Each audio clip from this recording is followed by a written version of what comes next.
En arrivant dans la rue du Chevalier de la Barre, dirigez-vous vers la droite, au niveau du chevet du Sacré-Cœur. En 1871, cet axe porte le nom de rue des Rosiers, et un poste de la garde nationale est installé à l'emplacement de la basilique. 18 mars 1871, 17h. Après un jugement hâtif au château d'Eau, le général Lecomte est emmené au poste de la rue des Rosiers. Les révolutionnaires ont tranché. Il doit périr. Le maire de Montmartre, Georges Clemenceau, tente d'empêcher son exécution, mais il échoue. Lecomte, l'homme qui avait ordonné de tirer sur la foule, est abattu dans la rue devant le poste de la garde nationale. Bien fait! Claude Lecomte est la première victime du camp versaillais. Et ce n'est pas la seule. Dans la foulée, les insurgés ont exécuté un autre général, Jacques-Léonard Clément Thomas. Celui-ci était impliqué dans la répression de la Révolution de 1848. À Versailles, le gouvernement pleure ses morts et réclame vengeance.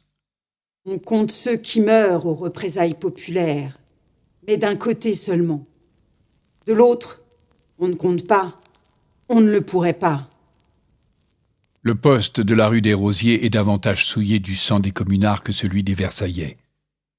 En effet, dans les derniers jours de la Commune, de nombreux révolutionnaires sont massacrés à cet endroit. C'est le cas de l'ouvrier relieur Eugène Varlin, un élu communard du quartier des Batignolles.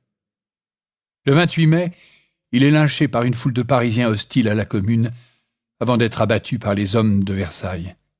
C'est dans ce même poste de la garde nationale que Louise Michel acceptera de se rendre à l'ennemi pour sauver sa mère. J'échappais toujours à tout, je ne sais comment. Ceux qui voulaient m'avoir emmenèrent ma mère pour la fusiller si on ne me trouvait pas. J'allais la faire mettre en liberté en prenant sa place. J'obtins ainsi qu'elle retournât chez elle. Aujourd'hui, plus rien ne subsiste des massacres de la Semaine sanglante. Au sommet de la butte, le Sacré-Cœur trône en lieu et place du poste de la garde nationale. Le symbole est saisissant, et pourtant, il n'existe aucun lien avéré entre la défaite de la Commune et la construction de l'édifice.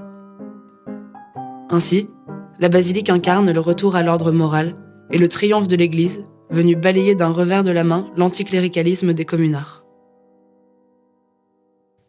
Cette funeste renommée est toujours attachée à l'édifice près de 150 ans après la révolte.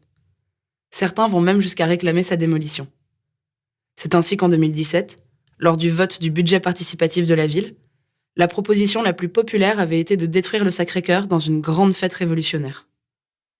Pour mieux connaître les actions des communards, reprenez la rue du Chevalier de la Barre en sens inverse et rendez-vous rue du Mont-Cenis, devant l'église Saint-Pierre de Montmartre.